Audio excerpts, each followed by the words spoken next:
What is going on, everyone? It's your guy Cole Jackson back here on Road Graders, brought to you as always by Profit X, and we're going to be diving into the Baltimore Ravens offensive line, focusing specifically on the run game today. We'll do the pass game probably tomorrow, maybe this afternoon. We'll see.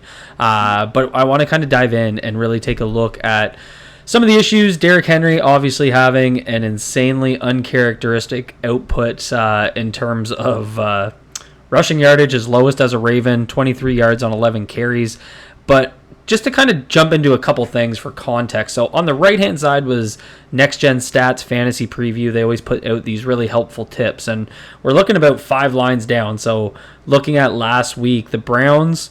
It says the Browns completely stifled Cincinnati's ground game. They allowed minus 53 rushing yards before contact, the second fewest by any team in a game in the next-gen stats era, and contacted rushers behind the line of scrimmage on 87% of attempts. They did not allow a single explosive run in this contest, setting up a true strength-on-strength matchup in Week 2. Now, of course, that's previewing the Ravens, so we go to this week. He finished with minus 1 yard before contact. He was hit behind the line of scrimmage on 8 of his 11 attempts. The Browns defense has now allowed minus 48 rushing yards before contact this season. That's tough. It's tough, guys. So I kind of want to dive into two things. Not only did I think the Ravens put a little on tape against the Bills last week that I think since that Cleveland took advantage of, and that was that, penetration that we took a look at. So I threw a couple clips in here. I'll just before we jump into it, all offensive line videos are brought to you by One Bone. You guys know One Bone is my go-to sponsor for all things offensive line. They make the big and tall wear that you guys need. They just came out with the offensive line collection, courtesy of Lane Johnson and Creed Humphrey, and you can use promo code ColeJackson15 over at One Bone to go get in on it. Go use that promo code, check out what they have. So I want to play these through because we talked about this. I'll just play them through while we kind of set this up. So this penetration, like you're going to see right here from Ed Oliver, this was the fundamental issue that the Ravens had against Buffalo last week, and I think teams are catching on to this. Here you're going to see Linderbaum get blown up, and I think this really highlighted that quick penetration. There's Roger again getting blown up by Oliver, knocking the ball out. The quick penetration can be a real issue for this team, and so I think this worked against the Ravens. There's Voorhees getting blown up. This worked against the Ravens in two facets because, one, not only did it put something on tape that another team can react to, but it changed the way the Baltimore Ravens called plays in this game. Now, this Browns D-line, going back to the stats we just took a look at, is good, no doubt about it. And so what they tried to do, and we're going to see it through the first 4 reps, and if you guys remember, at one point, I think it was Henry had 4 rushes for minus 5 yards or something. So they went away from kind of their zone power staple because of those issues, and they're probably trying to, if I have to put myself in Todd Monken's shoes and ask the question, why did he call plays the way he did? I think he's expecting that upfield rush. They just learned from Buffalo what to do to, destroy this defensive line. So they went into trap, they went into buck sweep, and so you're going to see it here on the first play, influence trap. So you're going to see the Ravens are going to run that little jet motion with Zay trying to get their second level moving. And I think what they really wanted to do was pull these linebackers, but they're in man coverage.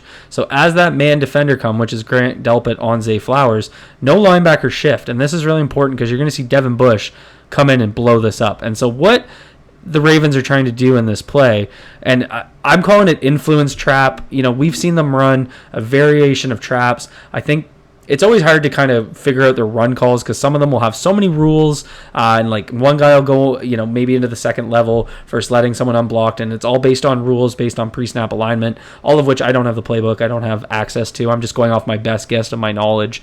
So the Ravens are going to essentially run 2 trap blocks here. So you're going to see Voorhees and Falele pull, and this isn't crunch because usually the running back goes away from the pullers. This is going into it.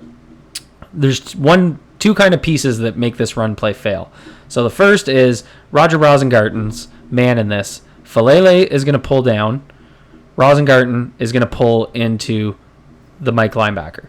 So as that goes to happen, as you can see, they're going to leave. That's Mason Graham. Mason Graham's going to come down for Voorhees. Falele is going to go outside for Andrew's man. So there's your 2 trap blocks coming across. Then Linderbaum's going to kick out the guy that was across from Voorhees, and Rosengarten needs to get to Bush before he can come downhill as Voorhees clears. And it's right between Rosengarten's block and Voorhees' block is where you want this run to happen. But the problem is there's a 4-eye across from Rosengarten. So he has to somehow get to Bush, but there's just literally a guy in his way. Now he's trying to rush upfield, and you're going to see Roger try and like swim him to get by him. But based on the pre-snap alignment, even if he's in the B gap as a 3-tech right here, this is never going to work. He's never going to be able to do this cutoff block. It looks bad for Roger. I was hard on Roger when it happened live, but that's just not a block he's making. It's too hard for him to get around a grown-ass man and get into the linebacker unless the linebacker completely doesn't fill his gap. But he's reading this. He kind of comes down on a blitz, which makes it extra hard to pull off because Voorhees technically has 2 guys to block here, but like you can see Rosengarten here, Voorhees here, clear out the gap. And to be fair, if Rosengarten did hit this block, that run is gonzo. Andrews is pulling his guy.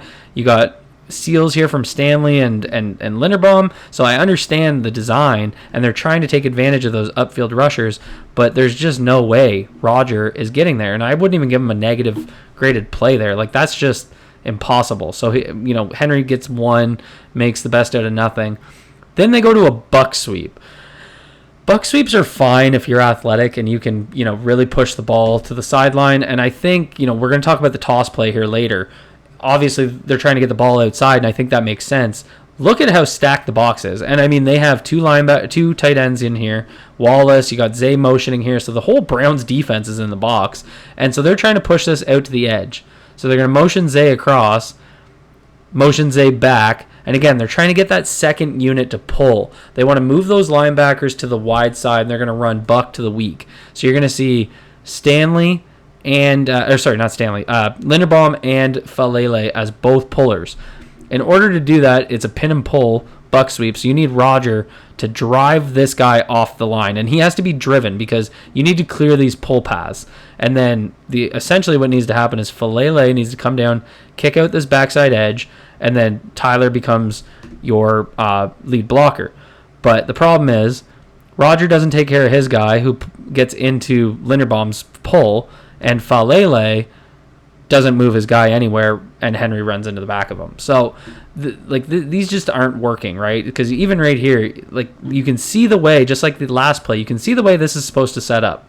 If Falele kicks out and drives his man here, if Roger Rosengarten takes his guy there, Charlie's climbing backside second level, and then Tyler would be your lead blocker into the safety, and they're gone. So I can see how the concept is designed. I mean, there's a bunch of guys coming backside there that this run probably isn't going for a big gain, but it's just we're doing a lot of kind of dancing, a lot of more advanced stuff, and we just can't even take care of the basics. Like, we can't even get our right tackle to drive block off the line. So it's tough to sell me on this being a good block. Now they're going to run a trap with an insert. And these are going in chronological order, just so we're clear. Still haven't run zone, still haven't run power. So you're going to see Charlie Kolar come over, and this one's hard to explain. So they're going to run to the right. So this is, again, they're trying to run a little bit of a trap concept. Nobody's taking care of the backside players. You got Andrews here who has a really poor block on the second level. Nobody blocks, and there's nobody to block the backside D end. So he just runs in and hits him uncontested. So just from a play design and play calling perspective, we're running into stacked boxes with traps and pulls, and again, you can't even do the basics, and we're trying to get a little funky with it.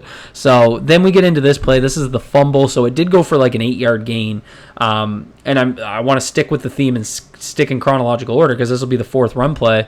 The fourth run play, and they're going to basically run crunch with an insert. So another trap concept with Tylan Wallace, and this time it goes a lot better. So you're going to see the trap concepts are on the other side here. So there's your traps, and then you're getting Tyler pulling, Linderbaum pulling. Roger's going to take care of his guy. Tylan just needs to take care of 30 here. And, he gets contact, does enough, and Henry runs through contact. Then, of course, the ball gets dropped out. So fundamentally speaking here, just some plays that are just, I was surprised that they called them. If things looked funky when you guys were watching on the broadcast, that's because they were. And then from there on, the Ravens basically get back into their zone concepts. And so, to be fair, to kind of again, the reason I showed the Bills plays and talked through the strategy is I think what Todd Monken was expecting was that upfield, and they wanted to use the traps to, kind of just wall off their penetration. And the problem is when you go into zone against a D-line, when your guys can't run block effectively, like we're going to go right side here, and Roger just can't drive his guy off the line. If Roger wins this block, we probably get something going. And I mean, Daniel Falele needs to pull into 17 here.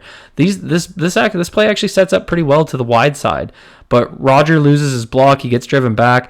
Falele can't get into 17. So this is the kind of block where you get Henry out in space against a DB. And, it's probably him against Denzel Ward. I feel good about my chances of getting in the end zone. But I need the right side of my offensive line to drive guys. I need Roger to get that outside shoulder and just, wall him off. I need Falele to be able to pull front side and take out a linebacker. And Jerome Baker's just going to run by him. So it's hard. I guess I'm kind of like contradicting myself at the start. I'm not intending to. I'm just trying to show you guys that the issues that this run game is facing are multifaceted. I think the play calling was very strange at the start. I had some issues with it, but there were also some execution issues. And then we get into our basic concepts, and we're just seeing that guys just aren't executing the way they need to. We're going to run to the right side again, and there's just no movement. Roger ends up on his butt again. So he's going to try and climb into the second level. Nothing happens. They come backside. Tyler's got to pass off to Voorhees here and get into the second level. Tyler ends up falling. Like it's almost just a clown show at this point. Then we go to the left side. And then Voorhees isn't going to get his guy off the line of scrimmage. They just kind of stack up. You're going to see Kolar miss a block. So Kolar misses a block on Garrett. That means Mitchell Payton has to block someone. They basically end up with two guys committed. Grant Delpit's able to stand up. That's part of the problem with zone is when one guy doesn't win his block, you just end up losing the numbers games. Another play here going to the right side, this time inside zone. So they're going to run up. Tyler really didn't have a good game. Tyler's kind of getting beat there, and his guy ends up making a block or making the tackle. So just tough to kind of go through these. So a lot of negative plays in this one. Just the offensive line not moving bodies. Different guys are losing. The right side's really been bad. Tyler really struggled in this game against some of the big, hungry defensive tackles of Cleveland, and it really all went wrong. Jump into our sponsor, ProfitX. If you're still only playing on traditional sports books, you're leaving money on the table. ProfitX is America's #1 sports prediction market, a peer-to-peer exchange where you almost always get the best price. Every spread, every prop, every total, better odds because you're playing against people, not the house. My play this week, I am nailing that Green Bay spread. I know it's 8.5 points, but after what I just saw Green Bay do, and then what I saw how Cleveland play when I studied them, they're going to really struggle with Green Bay. So I'm going to go over there and I'm going to be throwing money on that. And I'm telling you right now, you're getting the best odds in the market. You can use promo code ROADGraders. You'll get up to $200 in profit cash back across your first 30 days. Download the app, hit the link in the description. It's the smart play. Then we get into the positive reps, and it was really, the toss left, the Ravens getting the ball out into space.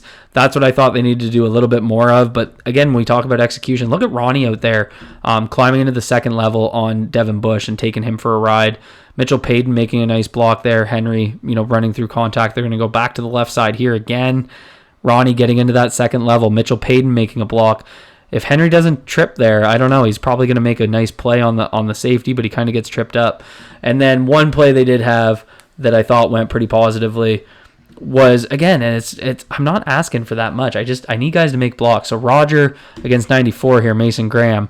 Roger's going to do just enough just to keep, the guy in front of him and allow a lane. This is what we need from Roger. You're going to see Falele come across. This is another trap play, by the way. Really shows. And this is a good example of what I was expecting. So watch 96 off the snap. So they're going to leave him. They're going to let him go upfield, and then they're going to trap him. So Daniel's going to come across, trap him, and just take him out of the play. And that allows Tyler to climb into the second level, and you could see him take that step left. So watch Tyler. Tyler's going to do that, take the step left, wall him off. Tylan Wallace comes down, walls off enough. And what that does is it creates opportunities for Derrick Henry against DBs. So all that to say, a lot to be learned in this game. Bizarre run calls that I think I understand the intention. I understand what Todd Monken was looking to do, but I think the biggest concern to me, and when we talk about the fix, it's I don't think they trust this offensive line, and that's a scary proposition. I think they really need to hammer away at what their true identity is, and that's to be either a zone or a power run team, whatever direction they think they have the personnel to go with. I really think they can be a zone run team. I think that plays to a lot of guys' advantages, but they really need to clean up that backside. So I'd rather see them grinding zone runs, even though we did see a few negative ones. But if they need to rep those to be able to fix them. I do think they have the athletes to be able to get out in space, especially with their tackles and their center. It really comes down to the guards, and a big way, it's Roger Rosengarten when he has a one-on-one run block. He needs to be able to make it, especially on a cutoff block. And, we've seen him do it. We saw him get better at it last year. I'm not really sure what happened this year. We heard a couple guys talk about Roger not playing his best in the training camp, so makes me a little concerned. It's something we're going to keep an eye on. We might do a little study on Roger here soon, just kind of key in on him. But if you guys enjoyed this breakdown, if you like all that good offensive line play, do me a favor, hit that like button, hit subscribe if you're new here, and as always, be good to yourselves, be good to each other. Peace out, everyone.